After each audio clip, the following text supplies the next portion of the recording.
Quand j'étais jeune, le mouvement des patriotes, le socialisme, puis même l'anarchisme, ça m'intéressait beaucoup. Dans mon milieu familial, on était assez politisé puis on discutait souvent d'actualité. J'étais un jeune à la recherche d'une cause avec une soif de justice. Fait que je suis devenu un militant gauchiste, de tendance indépendantiste et socialiste. Pour moi, le militantisme, c'était une occasion de socialiser puis de donner un sens à ma vie.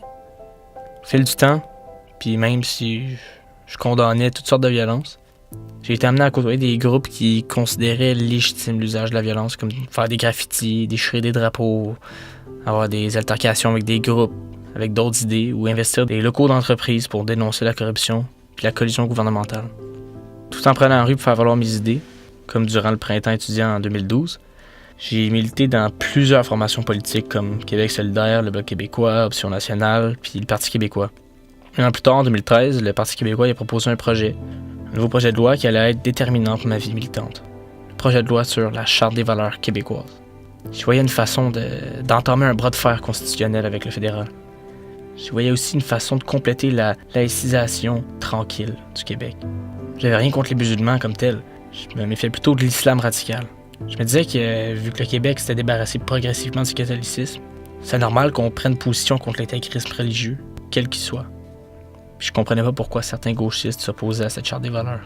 C'est à ce moment-là que j'ai commencé à fréquenter un ami, que j'avais présenté à certains cercles militants. Ce gars-là méprisait l'immigration, notamment celle des musulmans.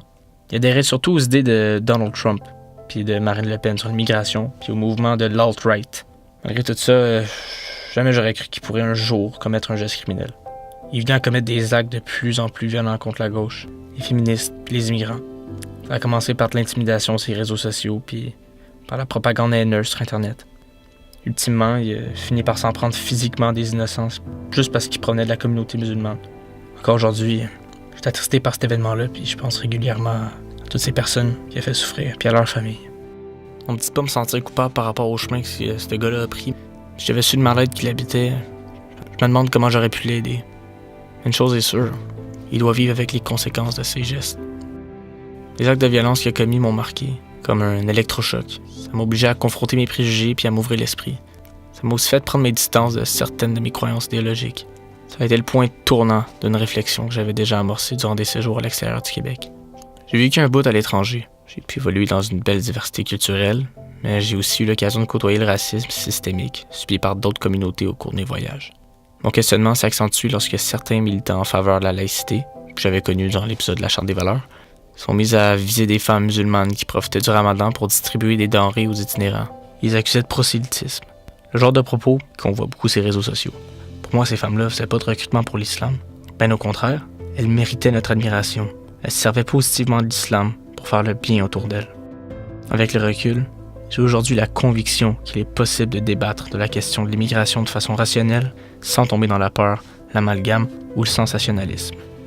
Lorsque le sensationnalisme est utilisé pour faire peur à la population, le risque est grand que certaines personnes, comme mon ancien ami, en arrivent à poser des actes de violence irrémédiables. Le Québec, depuis sa création, est une société ouverte sur le monde et l'immigration n'est pas en contradiction avec l'identité québécoise et toute sa diversité. Poser un regard critique sur les débats identitaires, c'est cheminer vers un meilleur vivre ensemble.